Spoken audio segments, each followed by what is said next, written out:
E a produção de peixes no Brasil deu um salto nos últimos anos. Segundo dados da Associação Brasileira de Piscicultura, em 2014 foram 578 mil toneladas.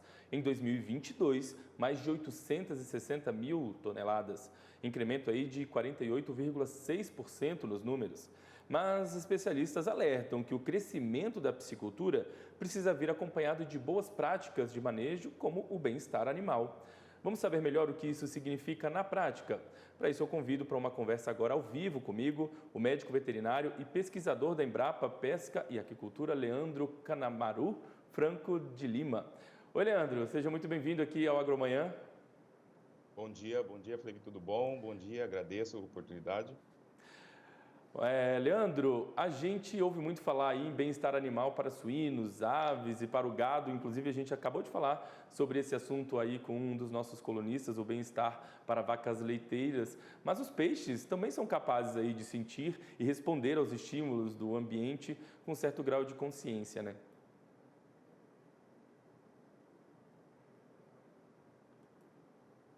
Sim, com certeza. Estudos aí recentes, né, têm demonstrado que os peixes eles têm a capacidade senciente, né, eles têm a condição de responder a estímulos ambientais que possam gerar algumas emoções, gerar alguns desconfortos ou até uma situação confortável, né, e isso afeta significativamente a questão da produção.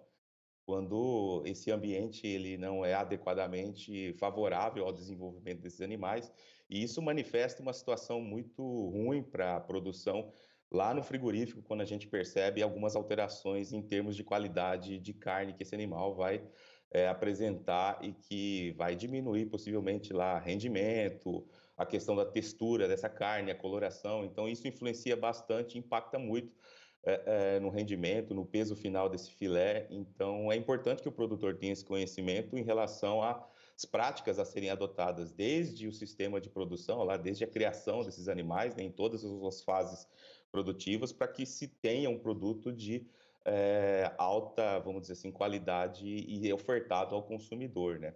Aliado à questão de qualidade dessa carne, né, do produto que a gente consome, tem a questão humanitária, né, em relação a você ter um certo conforto em relação às práticas que estão sendo adotadas a esses animais, já que tem estudos que mostram que eles têm a capacidade de sofrer, vamos dizer assim, em relação a algumas práticas de manejo, e isso é muito, assim, não é tão aceitável em relação à percepção de alguns consumidores que hoje estão tendo muito acesso à informação.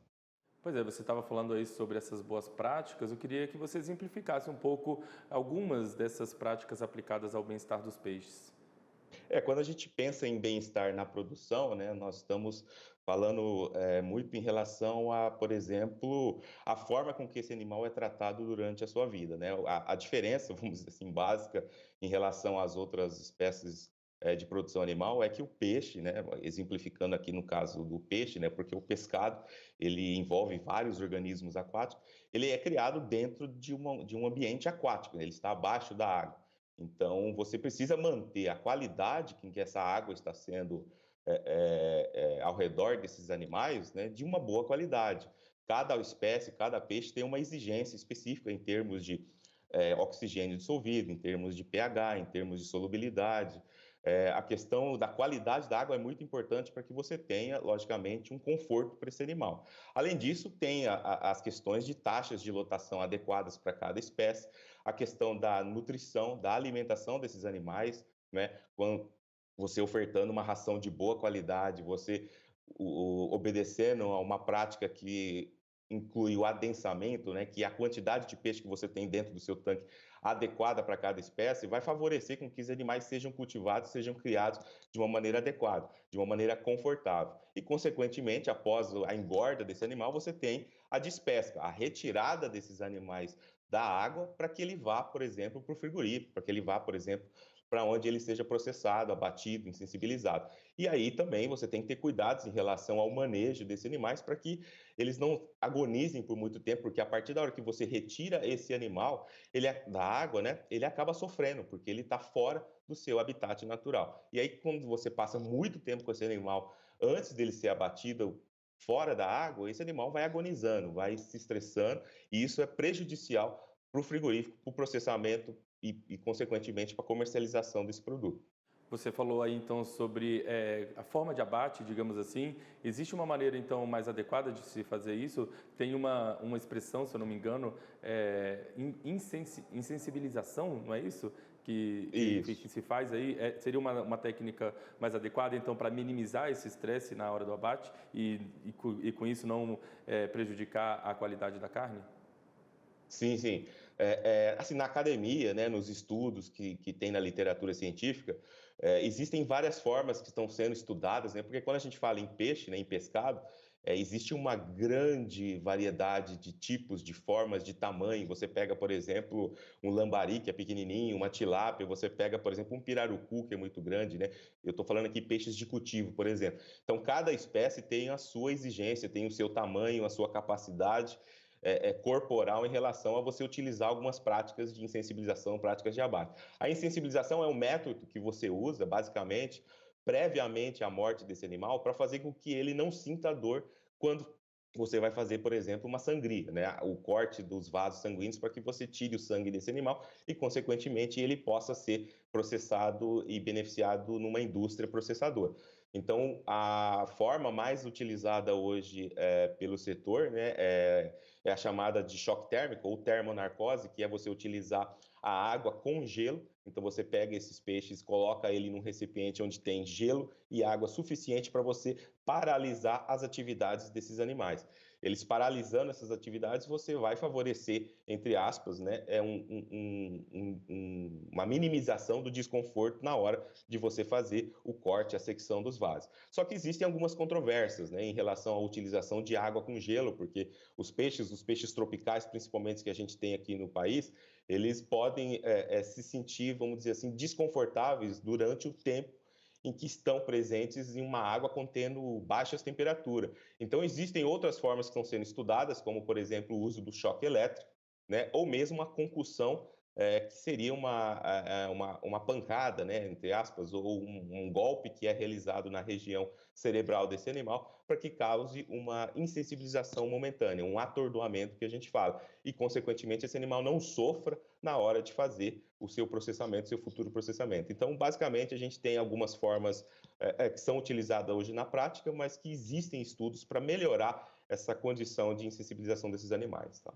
De qualquer forma, alimentação de qualidade, água de qualidade, densidade de viveiro ali controlada, então essas medidas resultam na prática na melhora da qualidade da carne, aumento do peso dos animais? Sim, influencia porque em algumas outras espécies animais você tem consequências, por exemplo, na carne, proveniente de um estresse, né, que é muito negativo. No boi, por exemplo, você tem uma carne DFD, uma carne escura, rígida. No suíno, você tem, por exemplo, uma carne meio pálida, meio exudativa. E no pescado, a gente ainda não tem definido muito uma consequência tão ruim e deletéria, né? Então, nesse caso, existem estudos que estão sendo realizados, mas a gente já sabe que um animal estressado no manejo produtivo, na despesca, e quando vai para o frigorífico, ele acaba tendo uma condição de carne muito indesejável em relação, por exemplo, a processamentos de resfriamento e congelamento. Isso vai acabar diminuindo o prazo, vamos dizer assim, de validade ou a manutenção. Quando você descongelar esse peixe depois de uns 6 meses, por exemplo, você não vai ter uma carne adequada de um pescado que foi abatido e congelado de maneira estressante. Então, isso afeta muito o setor, os produtores, né? E aqui eu recorro para os produtores e para o pessoal da indústria, eles têm que ter consciência disso, que práticas de manejo adequado em termos de bem-estar animal, sempre a consulta de profissionais técnicos especializados em relação a práticas de bem-estar, eles precisam estar sempre de acordo com a produção, em acompanhamento e orientação para que os produtores tenham esses manejos bem adequados. Né? E a gente já tem muita informação publicada, muita informação já divulgada, né? E é interessante que as pessoas possam ter noção dessa prática que é também importante para a piscicultura, para a aquicultura. Né? Você falou aí em orientação, informação, existem boas práticas que são universais aí dentro da piscicultura, mas vale ressaltar que os criadores precisam também buscar as informações porque as espécies são variadas, então existem algumas orientações específicas ali para cada espécie, né? Não é, existem as universais, mas é preciso buscar informação sobre aquilo que se está criando, né? Com certeza, e é o que eu falei, né? Quando você trabalha com peixe, né? Você está pensando que ele está num ambiente diferente das outras espécies de animais de produção, ele está debaixo de água.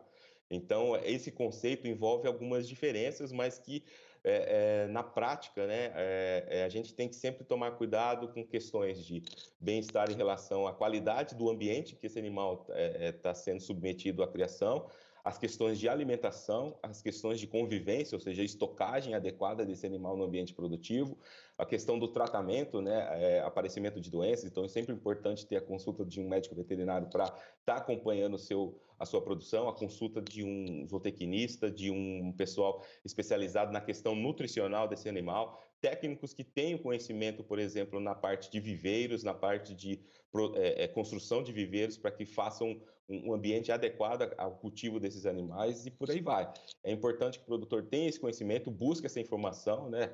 E que a gente tenha sempre uma condição de ofertar para o consumidor um produto de qualidade, né? E lembrando que a gente acabou aí de sair, né? Hoje, se eu não me engano, é o último dia da Semana do Pescado Nacional, né? Que é uma semana de incentivo ao consumidor da questão do pescado, mas isso não se limita a um período específico. A gente tem que sempre incentivar o consumo do pescado no país, porque, como eu falei, é uma proteína de excelente valor nutricional e tem uma variedade muito grande em relação às diversidades que existem de peixes, de pescado no país. Então, costumo brincar que você nunca vai enjoar de comer um produto do oriundo da pesca, da aquicultura, porque eles são bem diferentes e todos possuem uma qualidade nutricional muito adequada. Mas o produtor, né, ele precisa estar atento a essas questões para sempre ofertar um produto de boa qualidade para os consumidores.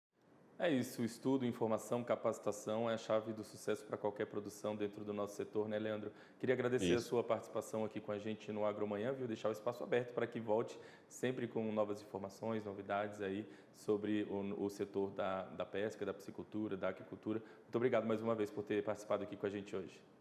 Não, imagina, eu que agradeço, estou sempre à disposição. Recorro aqui aos produtores, às pessoas que estão interessadas, que quiserem entrar em contato com a Embrapa, também a gente está sempre disponível para oferecer informação adequada aí dos diversos temas que sejam importantes para a cadeia produtiva do país. Obrigado.